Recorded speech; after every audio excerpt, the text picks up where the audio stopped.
So, welcome. We are now going to start our event today, which is Networking Strategies, Find the Jobs. We have two awesome presenters today. I want to introduce you to Isa White. Isa is the Vice President at Austin Urban Technology Movement. Isa is a Texas native. She started her career at Oracle in cloud application sales. She's led Oracle's Black Employee Resource Group, the African American Business Leaders for Excellence for the Austin Hub. And over the years, Isa has grown the Austin chapter by creating internal and community engagement opportunities, bridging the gap between Austin's community and the technology industry. Isa received her Master's of Business from Florida A&M University, and she loves to travel, laugh, and eat good food. Yay! We love you, Isa. Thank you so much for joining us. We also have our second guest host today. Thank you. We have Michael Ward today, and he's President and CEO of Austin Urban Technology Movement. A little bit about Michael. Michael is a social entrepreneur. He's focusing on technology, business, and socio-economic development. I'm having a hard time. It's that coffee today. Michael's originally from Miami, Florida, and began his career at Oracle. During the time, Michael led Oracle's Black Employee Resource Group, the African American Business Leaders for Excellence, which served employees living in the United States, Canada, and Brazil. After Oracle, Michael transitioned to ADP, where he learned the impact human capital management has on a company's sustainability, culture, and productivity. Michael has earned a degree in political science and global studies at the University of North Carolina at Chapel Hill. He is happily married, he loves to travel, and he loves to eat good food too. So welcome to you both. We're thrilled to have you here today. Awesome. Thanks for having us. I'm going to share my screen so you can see.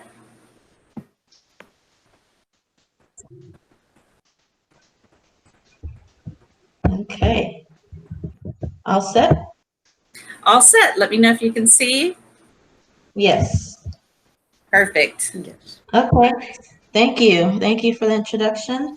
Definitely can't wait to get started, and we definitely look forward to these events too, because it's kind of quiet around here, but let's get started. First thing I want to do is everyone who's participating, if you could on the chat virtually introduce yourself. Normally when you go to networking events, you kind of mix and mingle, eat food, grab a drink. It's a little different right now. So if you could introduce yourself, you can put your name, maybe what field you're working in or studying, or maybe an interesting fact about yourself. But we want to make sure we kind of keep you involved and interactive here. So let me give you a couple minutes to do that.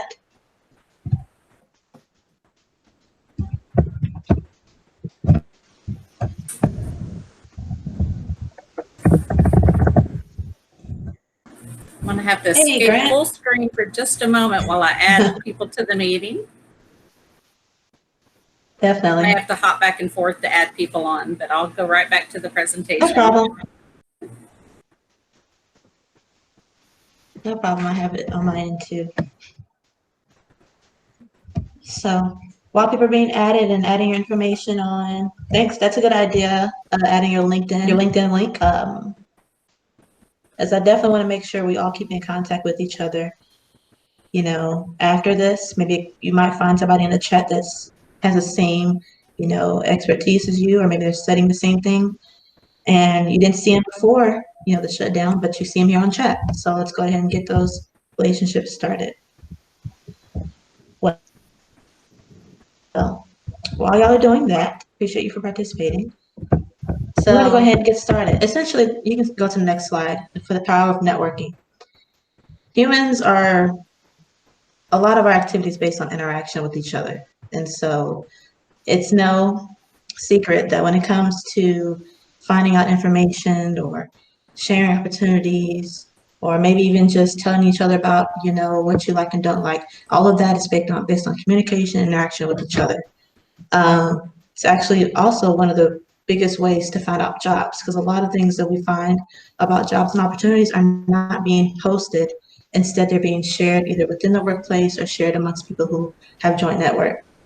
Especially with the rise of social media and everything being digital, definitely the power of networking is important, because not everything is going to be on that web page. You might find somebody else, might find them on LinkedIn, might be a friend on Facebook, have the same interests and hobbies, interact with them on another level, and might find the same job you're looking for that's being posted, might or not be posted online.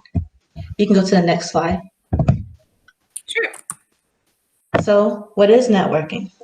Besides just talking and getting a chance to know each other, networking is really sharing those ideas and sharing similar goals and how you wish to achieve those goals. So whether it be about a career, whether it be about a job that you're pursuing and some kind of project you're working on, when you network and you interact with others and you share information about yourself and you start exchanging either favors or just simple information, you start to build your network based on the relationship you have and what your goals are. So, like I said, you can gather information about your careers, and you can also hone in on those options that fit your interests, your skills, and your values. You can go to the next slide. So when people say build your network, what does that mean? It's more than just making friends with everyone. Not everybody in your network is just going to be your close friend. They're just honestly going to be more along the line of acquaintances. Some are short-term relationships, some are long-term, some are casual, some are professional, some are more personal. Here are some different types of networks. You have operational. A lot of times that's done in the workplace. So when people are discussing, business strategies or new deals or, their customers and clients, a lot of that networking that's done within the workplace or within the same community is done on an operational level. Then you have personal. Personal is like sharing, the best nail salon, or maybe giving advice on some kind of project you're working on personally, whether it be like hobby related, or maybe sharing, the same sports teams or clubs that you're joining. We're going to focus on strategic, because those are the networks that you're focusing on generally when you're trying to, like I said, share opportunities, whether it be jobs or whether it be information within the industry or between industries, as well as information that your peers you might share within each other. So before we go to the next slide, we want to make sure when you're doing strategic networking, when you're going to those different networking events, when you're attending, now we have webinars and events like this, you want to make sure you figure out who's a part of the presentation. You want to find out who maybe might be presenting, who's the type of people that might be attending. And you want to go ahead and do a little research and figure out what your overall goal is when you're attending these events. Do you want to just go and learn information about you just genuinely interested, or somebody who might be attending or might be hosting, for example, might want to learn about the company or organization that's hosting, or you might want to go and maybe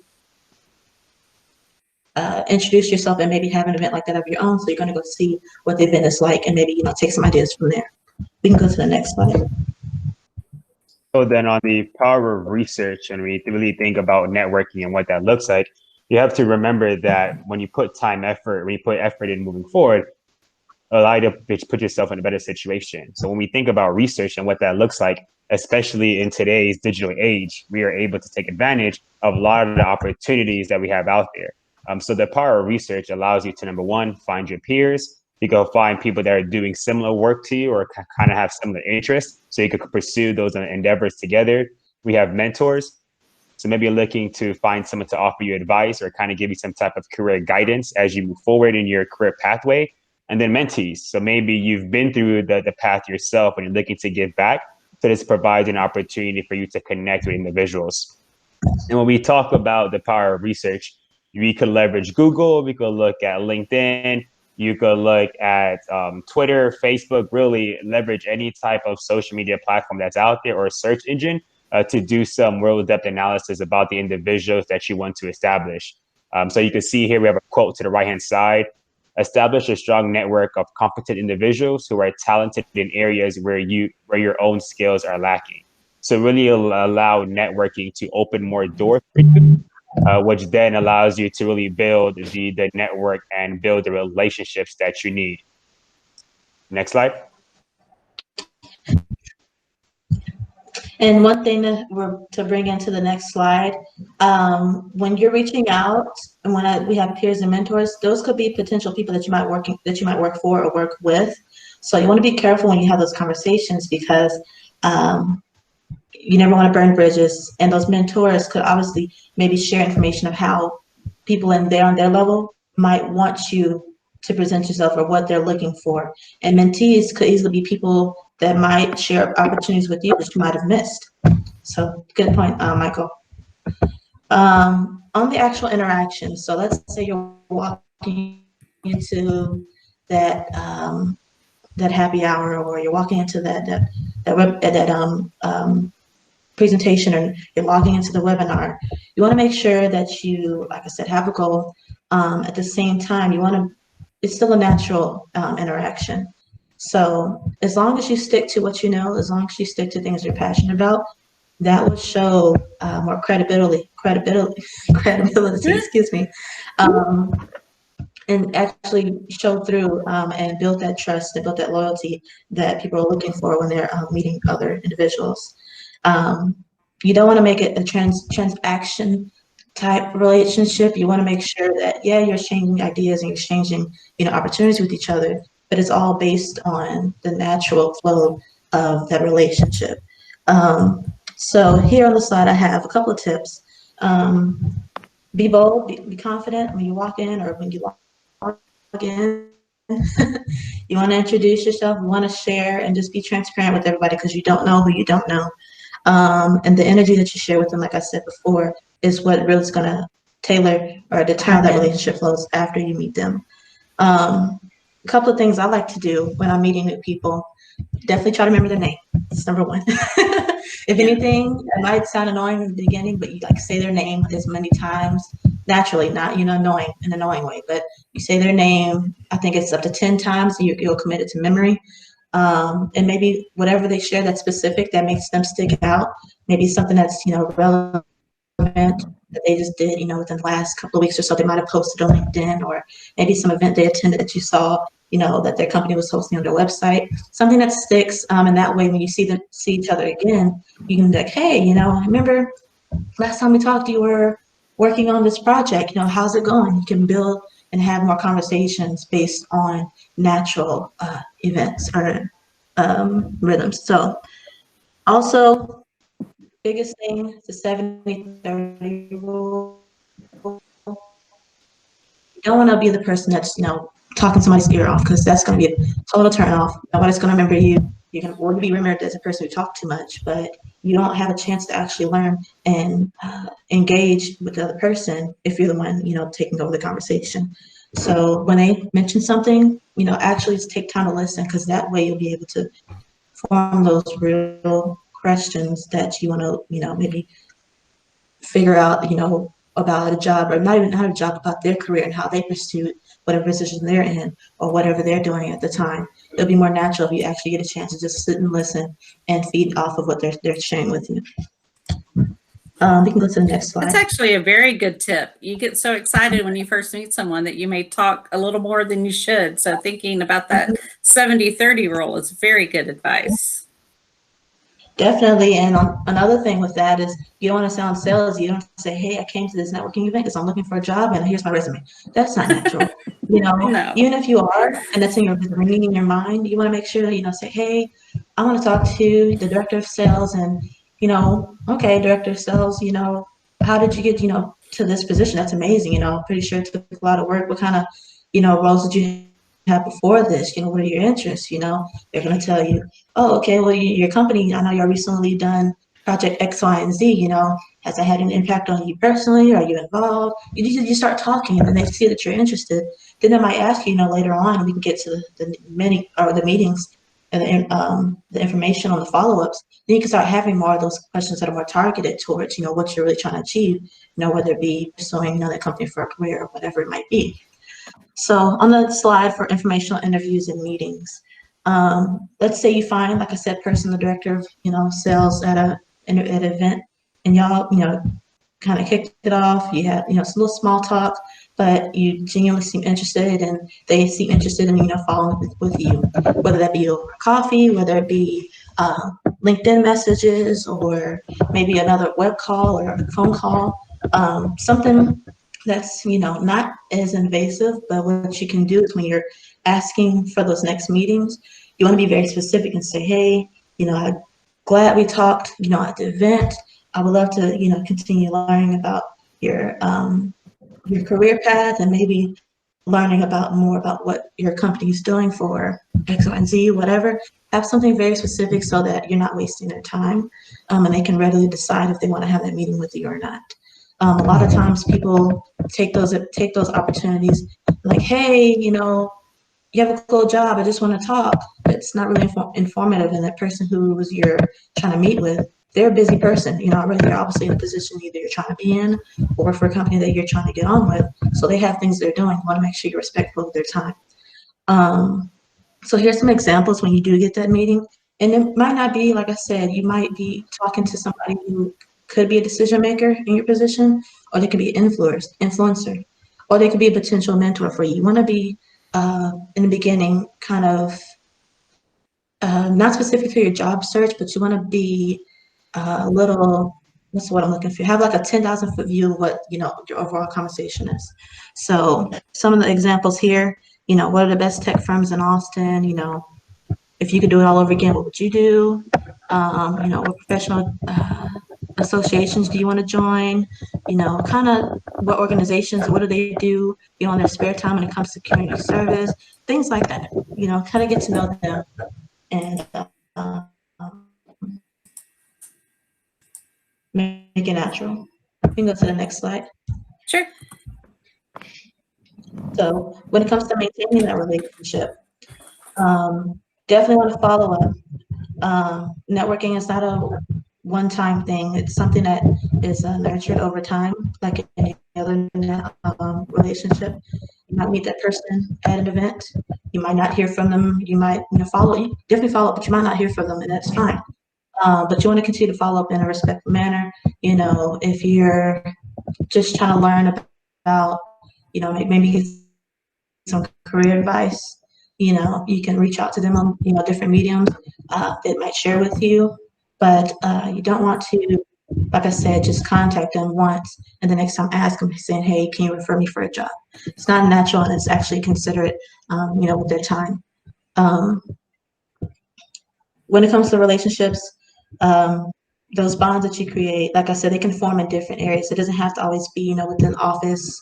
You can meet with somebody and maybe they might tell you about another organization you can join, and make sure to follow up if they do tell you about another organization, and maintain your interest, as well as, other organizations within the city or opportunities they might present to you that their company's hosting. You want to make sure you follow up and stay attentive. So next slide. And this is a slide I like a lot, because too many times I feel like we over complicate networking, and we try to have a script or do a lot of research, but then we forget to be ourselves. And that is the number one thing that you should do when we really think about networking, because individuals are getting to know you. You may be looking to network for a job, for a new opportunity, maybe a new project, maybe just, build relationships with someone through a friendship, and you have no idea what that would look like, because a lot of the relationships that I have today, I never knew they were turned into the type of relationship they are right now. So remember to be yourself. You could do that by, updating and personalizing your social profiles, whether that's LinkedIn, on Twitter, whatever platform you use for professional engagement. I would encourage you all to keep them updated so people know exactly what you do, but also personalize it so people can get an idea of who you really are. The second one is to separate personal and professional accounts. That's what I do. So I have a professional Twitter account and a professional LinkedIn account. However, my Instagram and my Facebook are predominantly personal. Be courteous and personable. You know, people are looking to get to know you. They're not looking to get to know a robot. So definitely allow that human interaction to be there. And be yourself doesn't mean, you know, try to be someone else or what someone else wants you to be. It really does mean to be yourself and let go some of those barriers. And unfortunately, the reality is that not everyone's going to like you, and that's okay. But you'll be able to bond with those individuals that do want to support you as you continue to go through very different ways. And then the last one is to follow up, follow up, follow up. There are so many times when individuals think that if you send an email out to someone or you do a phone call that you're supposed to get a response back, but other individuals are busy. Everybody's busy nowadays. There's so many different distractions. And during my time in sales, there's one thing that we've learned, and you can see on the bottom there that it takes 8 to 12 touches to really engage with someone. So if you sent an email, great, that's step one. Well, what about a text message? What about a phone call? Did you follow up to your email? Did you go on LinkedIn? Did you go on Twitter? There's so many different ways for us to engage with individuals. We need to ensure that we do our part to follow up, to keep that conversation going. And don't take it personal if someone doesn't, respond, or someone doesn't reach out, or we reach back out to you. Like I said, individuals are busy. Many things come up. Just be consistent. Engage with them, but at the same time, understand that you're going to have to move on eventually if you're not getting the response you want. But if you did your part, if you followed up, there's nothing more you could do in that regard. Instead, and move on or kind of circle back with them at a later note as you continue to build your profile and engage with other people through various other channels. Next slide. Yes, perfect. So this is very relevant now. yeah, so exactly what he said, besides everything networking that's in person, everything Michael just said about following up and being adamant about reaching out to people digitally is really important. Now things are solely relying on the digital connection. So you want to make sure you subscribe to their newsletters. If there's an email list that you can be a part of, join that.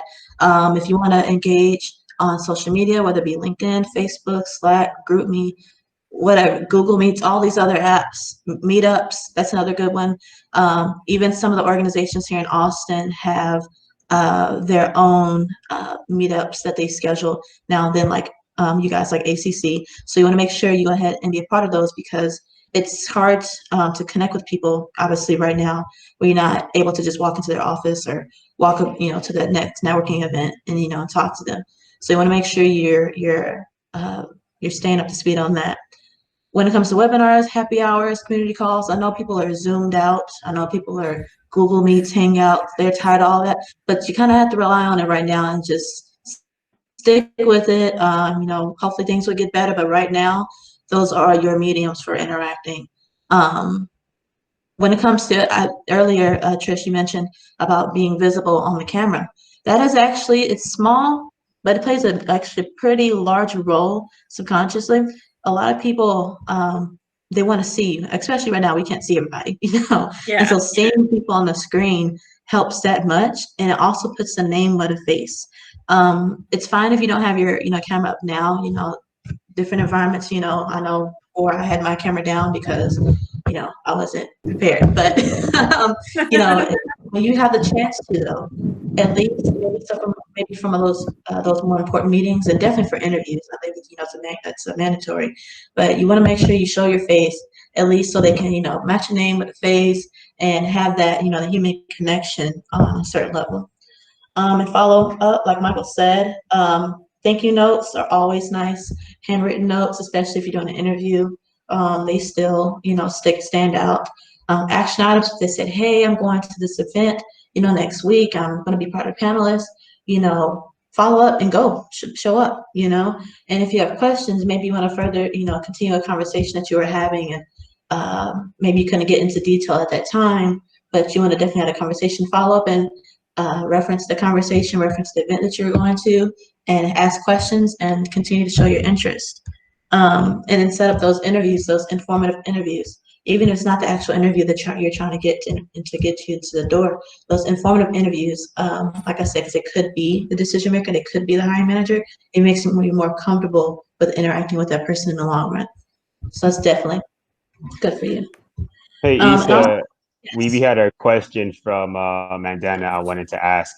The question was that she's currently an ESL student and have a master's in psychology, but Mhm. because of her English, she is confused of what kind of job that she should be looking for.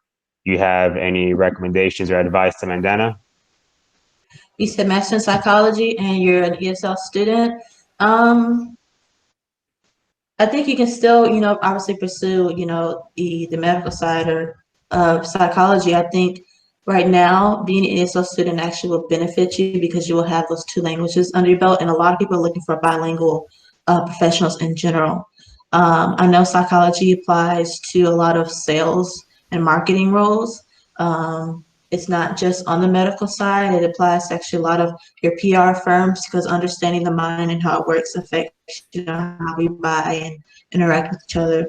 But I think right now, with everything going on, I think maybe seeking out someone who maybe has similar background as you, as them going through the career, learning English and focusing on a specific area of medicine and psychology. Maybe asking someone who has the same background might be able to assist you in showing what they did in their career. Did that Yeah, help? and I would echo that. And Mandana, feel free to engage with us in the chat. But I would say to that is to definitely reach out to other individuals who have a master in psychology so you could get an idea of what their career pathway was after they graduated, what jobs they get, what companies or organizations they work for. But then I would also encourage you to be creative on the type of job you want and really think through what is it that you want to move into, because of the current industry that we're in right now, or the current situation that we're in right now. A lot of industries are able to benefit from transferable skills.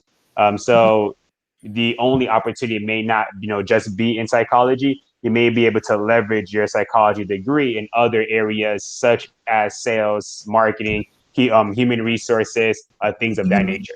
Resources for sure, yeah. Excellent advice. And if you're an ACC student too, you can obviously schedule an appointment with one of our career and transfer specialists, and they can help you in your job search. Definitely take advantage of that. And another thing, during this remote time, a lot of your recruiters are spending way more time sifting through applications and resumes and profiles than ever, because obviously there's a huge demand and a huge supply now. So Yeah. there's a lot of people who are looking for jobs, and there's a lot of there's a lot more remote jobs available. It depends on how you look at it. But right now you have, your college students that are graduating, you have high school students that are also looking for jobs. You have people who are out of work because they were in positions that required them to be in person. So those roles, might have been eliminated. But you have a lot more people that are looking for jobs. And those recruiters are definitely going through those applications on a higher level now.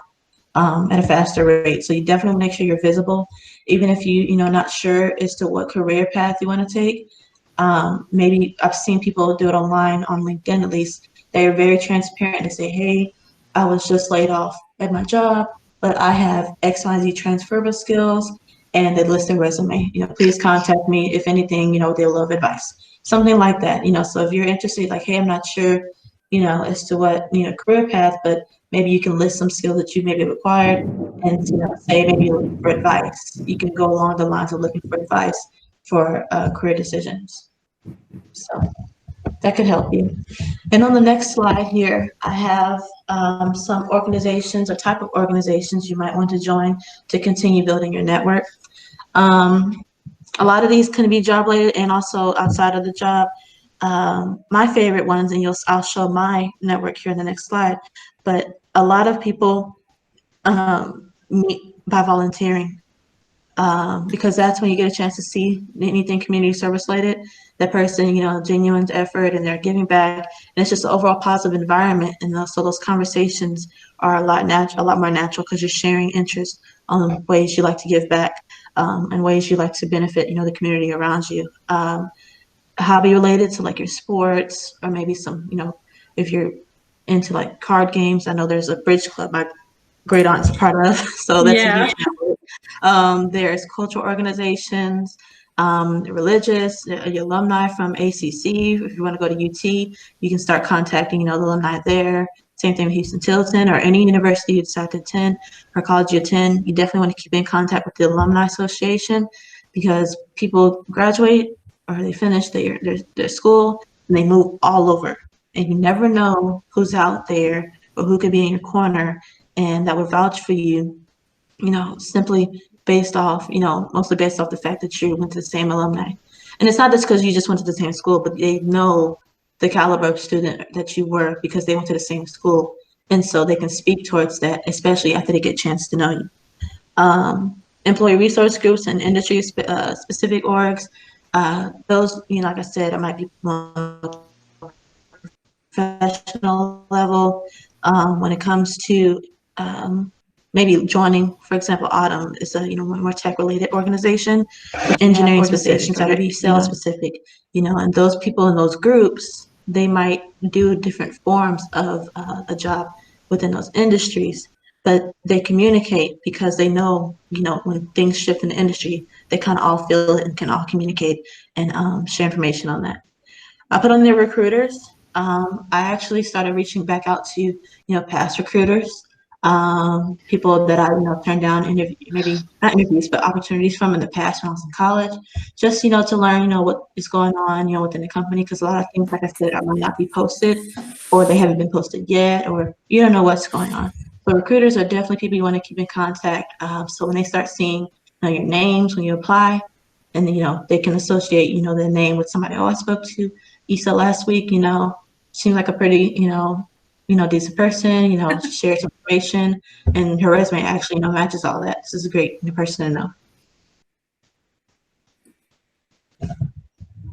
And on the next slide here, I have my network of some examples of organizations I've been a part of. Some of them date back to when I was in college, but I tried to color code them to kind of let you know kind of like organizations. So you have DFW alumni and FAMU. Those are both related to universities and schools and everybody in that area. You have Austin and then digital empowerment community here in Austin. Those are like your tech related. People are trying to transform the way, tech is being seen in the underserved communities. So we kind of all really have the same conversations, we're on the same calls, and we help each other in different ways. National Black MBA, Black Professional Alliance, the Urban League, both the auxiliary, well, I think the word is auxiliary, and the Young Professionals. They both have different parts of their organizations that cater towards just professionals in general. You don't necessarily have to be Black People Party's organizations, but they were started by people who are Black people who are wanting to improve their networks and start these organizations.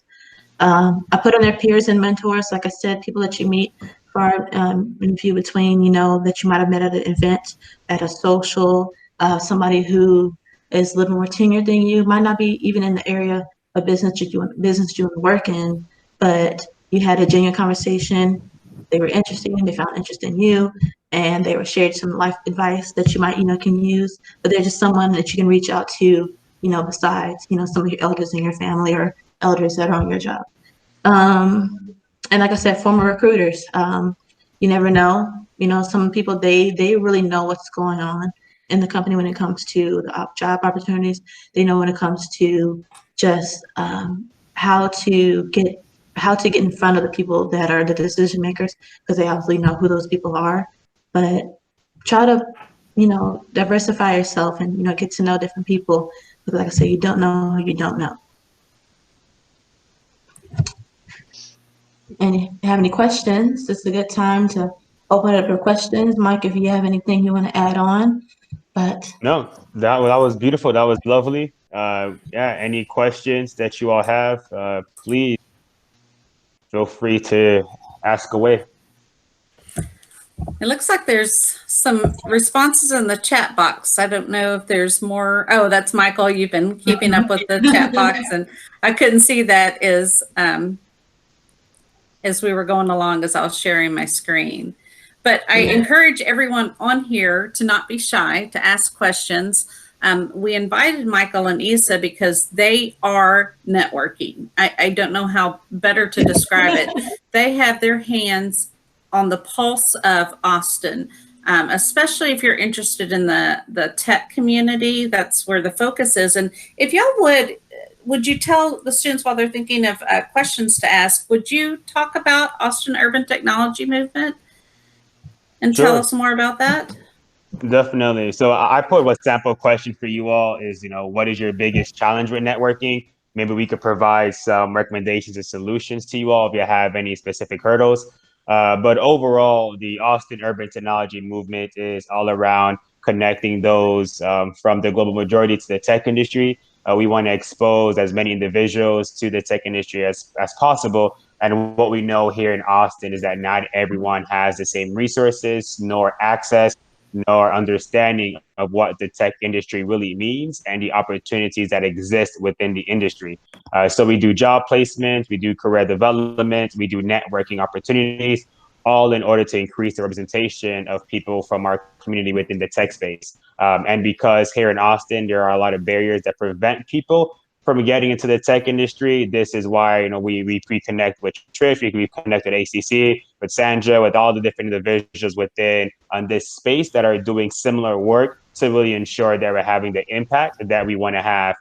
Which is why we have our website. We have different programs that we launch. We do a lot of virtual events now that we can't do in-person events. We do a lot of virtual events and more curriculum for individuals to get the training that they need. So I put our website in there. We have over 1,400 jobs on our job board right now. A lot of those jobs are remote or could be done from anywhere. Some are also here local in Austin. So we highly recommend and encourage you all to browse our website, sign up to our newsletter so you can get the access to information that we have. And different opportunities that exist for you all. We're really here, a resource to do what we can to help you all get into the tech industry. Any other questions, feel free to ask. So Michael put out the question. Okay, we've got a response. That's good. It says the pressure to ask the right questions. And I know it just takes practice, but that's one of the questions. So can you help with some strategies on how to prepare so you don't feel so much pressure?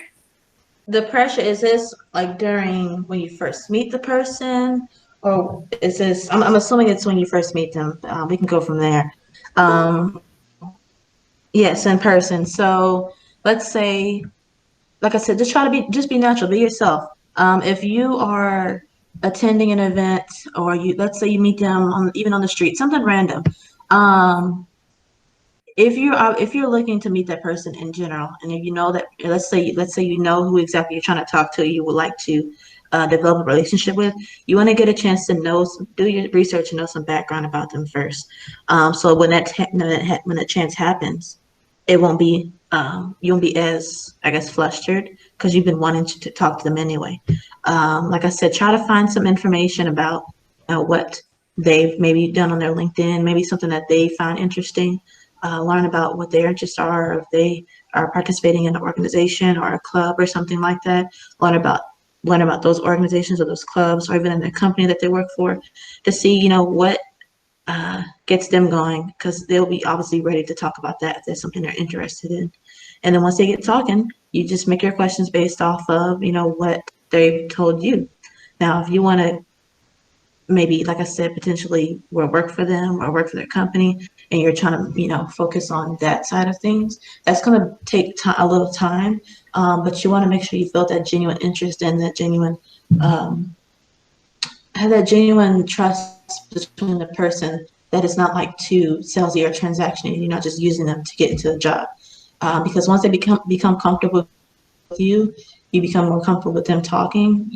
That will be a natural part of the conversation. Ask about potential job opportunities, maybe in the end, if that's your end all goal. Hey, Trish, could you pull up slide 4 for me so we could share that with everyone? Absolutely. And we'll be happy to send this, any information that you present today, we can share this out with all the attendees. Is this the slide you're Yeah, looking for? that's perfect. So Lena, Okay. to echo what Issa said is I would also outline it depends on what is the outcome you're looking to get, and where you are looking to build the relationship, whether this is operational, whether this is personal, or whether this is strategic. Once you have that format out laid out, then the next piece goes into, okay, well, what are you trying to do? Are you trying to get a job? Are you trying to learn more about are you trying to just gain information?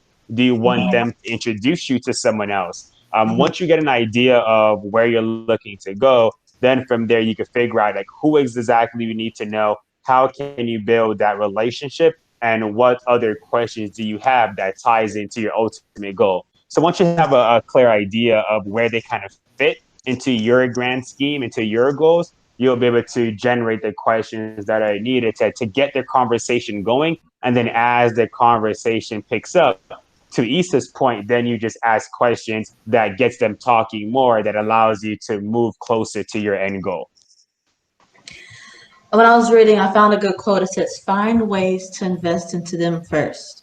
Because at the end of the day, you're wanting for them. You have a goal of your own. Whether they're the ones who are going to help you achieve that goal or not, they're still part of the overall interaction. And so if you find ways to say, "Hey, I understand you're working on this project," or they might have shared something they're working on, that's interesting. Is that something maybe I could help on? I mean, I'm being just kind of general right now, but you don't know, it could be like a community service project. Is there something I can attend? Maybe is there more information I can, learn about X, Y, and Z? Or maybe if there's, if there's some information I can, to look up. Maybe you have any ideas or any potential books I could read, or just anything, like ask them, is there anything that you could be doing? They would really receive that well, because it's showing that you're not trying to put everything on them. You're trying to ask, what could I be doing to make this a better, relationship? That will definitely help you too. Are there any other barriers or any other challenges you all have around networking? Oh, you're welcome, Lena. Oh, wait, hold on. People accept my requests to connect on LinkedIn, but they do not respond to any attempts at a conversation. I am trying to do a career transition and trying to do more information interviews remotely. So I'll respond, Issa, then feel free to chime in as well. So for me personally, if people don't respond to my LinkedIn, so I'm on kind of the reverse. A lot of people are, reach out to me to get LinkedIn requests. And for me, like if I accept, pretty much anybody, but I always engage. I always ask, hey, what brought you to my profile? What made you want to, send over a LinkedIn connection? And if they don't respond, then I delete them. That's me personally. That's the approach that I take. But then if I'm reaching out to someone and they don't respond to my connections via LinkedIn, and if I really want to engage that person, I'll just try a different medium, because not everyone is active on LinkedIn. Some people prefer emails, some people prefer Twitter, some people prefer that you call them. So I would try to approach them in different methods. And if you do have their work address, I would also mail them. You could go old school and send them a letter if you really want to get their attention, depending on the reason why behind it. But I would try other modes or reach outs. But if that doesn't work, then I would just move on to someone else or kind of spend time elsewhere. Somebody, thanks Allison, for sharing about our newsletter. I'm posting the link to subscribe to our newsletter on the chat here. Feel free to fill that out and you'll receive our newsletter every Tuesday. And it is a great newsletter. I signed up for it right away the first time I met you, so I get that. Thank you. So they're still available. We have a few minutes left in the session. I'll let you know that if you don't have any questions, we may pose a challenge to you. We may ask a few brave souls to share a little information about themselves and maybe some information about their, not necessarily their challenge, but maybe their success. Or we can challenge you to just give a quick introduction and practice your networking skills in the last few minutes of the presentation. Or maybe even if you want to share some organizations that you're a part of that others might be interested in joining, or maybe, you know, some networking ideas that you may have now that we're all working remote. I know for me, the majority of my time spent when it comes to communicating with others is on the webinars, on your LinkedIn. I actually spent more LinkedIn messages than I have in a while. So LinkedIn, just on the phone a little bit when it comes to communicating. But I like to make sure that I establish that relationship first before I, you know, spend time with them on the phone, just to be fair. But what are some of y'all's ideas, or what have you been doing?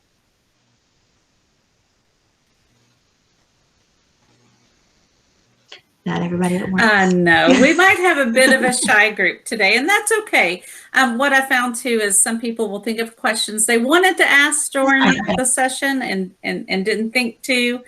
You're welcome to email me. I sent everyone the reminder, and I can share the questions out to Michael and Isa. I'm also they're going to provide content for me to share out with all the attendees, and I'll share their names with you as well. But also feel free to reach out to both of them on LinkedIn. This is a good opportunity to practice your networking skills through LinkedIn and maybe do that soft contact. Hi, Isa. Oops, we've got a question. Oops, let me find it. Can y'all see it? Working with Hired Texas Career Assessments Forum to try to target a new career. That's great. And Isa just shared her LinkedIn profile. Yeah, and I'll share mine as well. And then there's one thing that I would say to comment on the shy group comments. So there's a saying that always stuck with me, and it's closed mouths don't get fed. So for you all that, you know, really want a job opportunity, if you really want to advance your career or new opportunities, it's all going to come down to how much you're willing to work for. What are you willing to do? Because no one's going to fight you for yourself harder than you. So that's always my recommendation. You know, maybe this is my years in sales and us having to really be competitive in the grand scheme of things. But I would definitely highly encourage you all to take advantage of opportunities that are out there in front of you, whether that's connecting with presenters, whether that's, you know, exploring a new opportunity with a job, reaching out to someone. You know, once you get that first reach out the way, then everything else just, you know, comes with practice. But the more you do it, the easier it'll be. And now Isa and I will walk into any room and have a conversation. Anybody, you don't even have to know them. We'll just have a conversation. I start talking and see how things go. So yeah. Hi. Can you guys hear me? Yes. My name is Gwen, and I'm returning to the workforce after 20 years away. So you've seen some of my questions in the chat. And basically, just to let people know what I'm doing is that I'm trying to increase my computer skills. So I'm doing some online classes on my own, and I volunteered to help a project in the graphic design area, which is where I want to go, with the Launchpad Job Club. Yes. There's a group that is associated with them that does pro bono work basically for nonprofits. And so I volunteered to be a fly on the wall basically in one of those projects. So hopefully that will be coming through in the next few weeks. That's a really good idea. What's called Launchpad? Launchpad Job Club. It's here in Austin.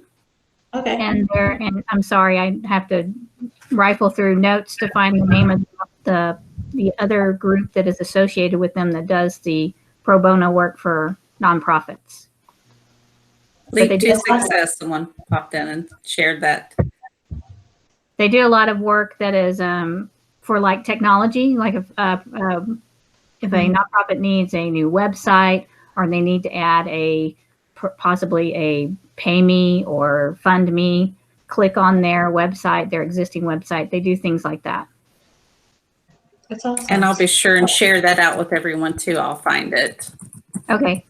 And hey, Gwen, thank you so much for that comment and for sharing that information. What I would recommend is on our job board, we actually have several jobs around design or graphic design or website design. So I'm not sure what specific focus you have, but I would encourage you to kind of browse there if you're looking for full-time employment.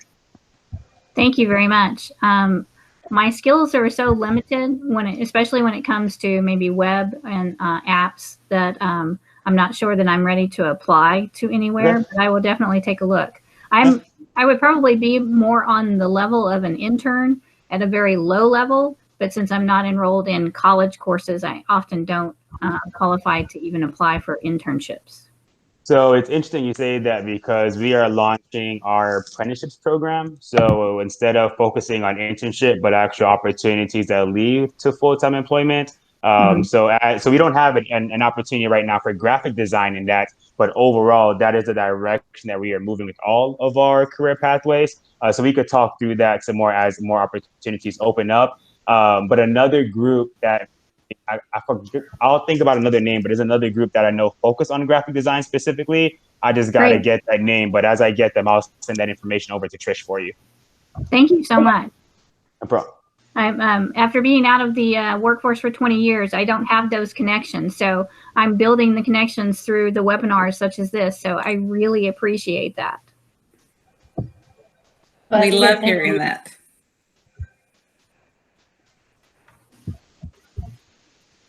So I see another question here from Mandana. I was wondering if there is any training for those companies that want to apply for them. So just to make sure I understand, Mandana, are you talking about getting work visas for employment, or just overall if companies offer training for people to apply to their job? Actually, I'm a permanent resident.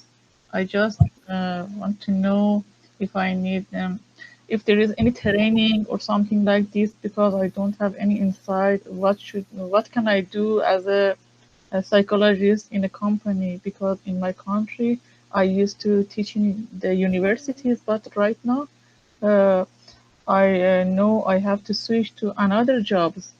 I have to looking for another job because teaching in university it takes a lot of time for me, and I need to find another jobs in psychology field, but I don't know which kind of jobs and where.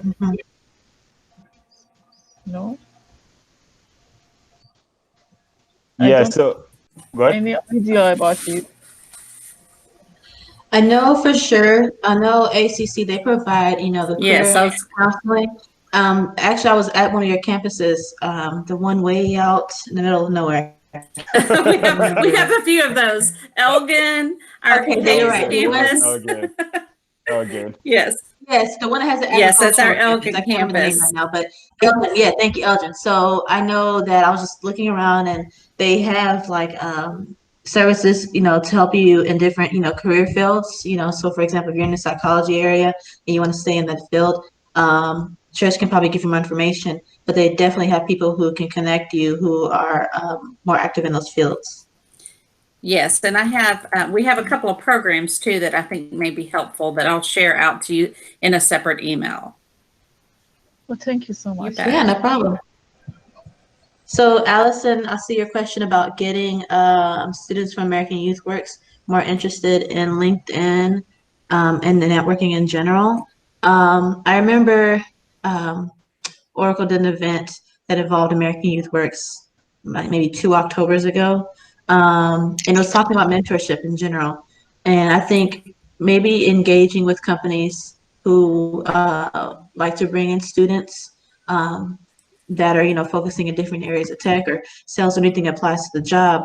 I think companies are really open to that right now. It might have to be like a webinar situation, maybe where they can have, some professionals just kind of explain kind of what they do on a normal basis, on a daily basis. But I think that would probably get them started on, the networking, because people are sharing, kind of what they do, and they can get adjusted to how those conversations kind of work while we're remote. And I think maybe there's Michael, correct me. Isn't there a link or curriculum for creating a perfect LinkedIn page? Yes. So Yeah, on our on our online page. curriculum. Yep. Yes. So we have some information on building your LinkedIn page on our website. There's an app that you can use. So And what I would also say to that, Alice, and I put in the chat that you can make it a game. So you could do networking bingo is one option. So that allows them to just get started. And the networking bingo could be around any given topic or focus that you have. And then the second piece, and outside of that, would be to actually have them go and network with individuals. So you allow them to connect with 10 people. It could be, 10 people that work with American Youth Work, or anyone on LinkedIn saying, hey, connect with these 10 people, and then set a meeting with them. Schedule a meeting for you all to just introduce yourself and just kind of get to know more about them. And the first one to do it, get a prize. But I would turn it into a game and something that they could see where other people are doing, kind of leverage experiences or kind of best practices to really get in the door and allow and reward them once they get into that opportunity. So that'll kind of be my takes on those. I mean, LinkedIn is just like a professional Facebook. LinkedIn is just like a professional Facebook. Yeah, It's especially nowadays. yeah. I mean, you try to, be conscious of, the type of content, and making sure that you're respecting that it's a professional environment. But if you go on there, they have interesting articles that's going on with different companies, what's going on in the world in general. People posting about different, projects they might be working on. Now people are trying to make it a little more fun because we're all remote. And so they're posting maybe their pets that are around them, when they're working at home, or, showing how they're, working with their children at home. So it's just like a professional Facebook. So I would definitely use that to, show the correlation between the two. And then one last thing, Alice, and because I've been talking, Allison, so I'm giving you a lot right now. But I'd also leverage Zoom and do breakout rooms. So if you have students that have internet access or they have the capability, they could log into the Zoom and you could do breakout rooms. So then now they can be able to network amongst themselves or with like one individual. So maybe you break out the students into like 2 or 3 or 3 to 4 per room and allow them to network with the one individual. So they could kind of do it collectively and kind of see what other people are doing amongst themselves. And then that allow them to kind of build up the momentum needed to be able to network on their own. So there's definitely, some ways or many different ways that you can engage with that. All right, everybody. Yeah. And I wanted to share real quick, Mandana, I had shared out with you the link to a program that's at Austin Community College for internationally trained students. And it is a professional program that helps students that have an international degree, how they can apply that and find opportunities here. So I'll share that also in the email.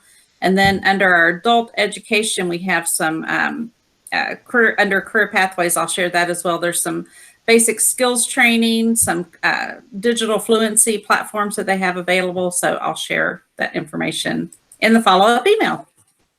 Thank you. Thank you, everyone, for coming. We're right at 5 o'clock. If there are additional questions, that was great. Thank you all so much for sharing your brilliance with all our attendees today. And we'll get this information mailed out to everyone. And I'll get Michael and Issa's contact, although they shared where they can be found on LinkedIn. I'll still provide personal information and their presentation from today. Thank you all. Have a wonderful rest of your day.